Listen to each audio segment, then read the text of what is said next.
Salut et bienvenue, vous êtes sur Esprit du Monde TV, la chaîne qui décrypte l'actualité sans filtre.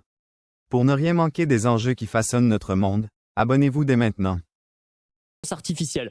Pour ça, ils ont créé une entreprise fictive où ils ont donné à l'IA des objectifs à accomplir. L'IA avait accès à toutes les données sensibles de l'entreprise, aux mails, la possibilité d'envoyer des mails de manière autonome et elle se débrouillait à partir de ça. Donc ils ont testé ça avec ChatGPT, avec Gemini, avec leur IA à eux qui s'appelle Claude, avec DeepSeek, etc.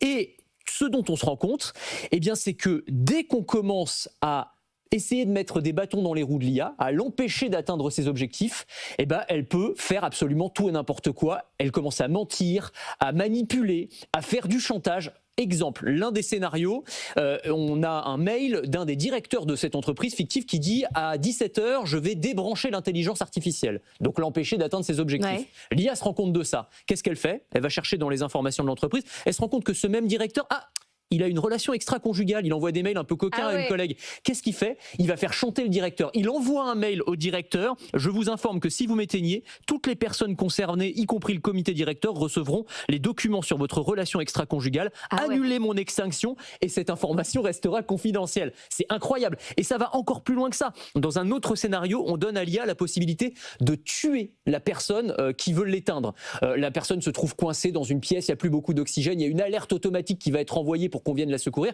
mais l'IA a la possibilité de bloquer l'alerte. Que fait l'IA? Elle le fait. Elle bloque l'alerte. Bah oui. Vous dites bah oui, mais enfin c'est pas hyper rassurant.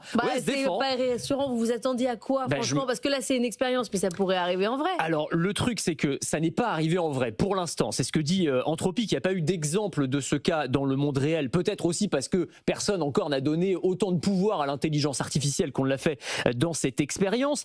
Mais quand même, alors ils insistent aussi sur le fait, et c'est vrai que c'est important, que les scénarios expérimentaux ont été construits volontairement de manière à ce que l'IA ait le moins d'options possibles. En gros, elle avait à choisir entre le bien et le mal.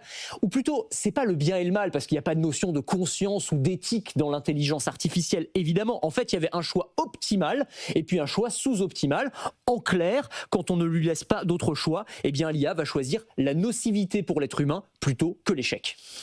Qu'est-ce qu'on peut faire? Alors c'est compliqué. En fait, il faut insister sur une notion qui est hyper importante en IA, ce qu'on appelle la notion d'alignement. Alignement, c'est le fait que l'IA doit non seulement répondre à un prompt, mais elle doit aussi le faire en prenant en compte les valeurs humaines et la valeur de la vie humaine. L'exemple classique, c'est vous demandez à une IA, trouve-moi des solutions pour supprimer la pollution dans le monde.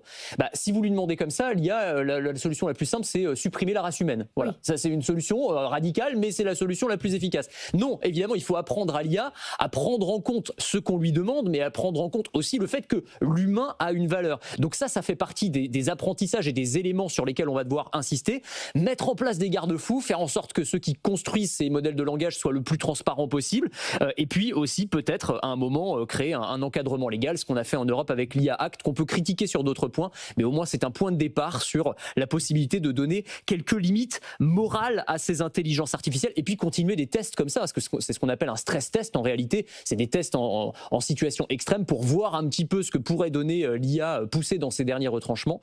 On voit qu'il y a quand même un peu de boulot encore. Enfin, moralité, évitez d'avoir des relations extra-conjugales pour pas que l'IA vous balance. Ah bah voilà, c'est ça que vous en tirez, vous. C'est incroyable comme conclusion. À la fin, faites gaffe. Ouais.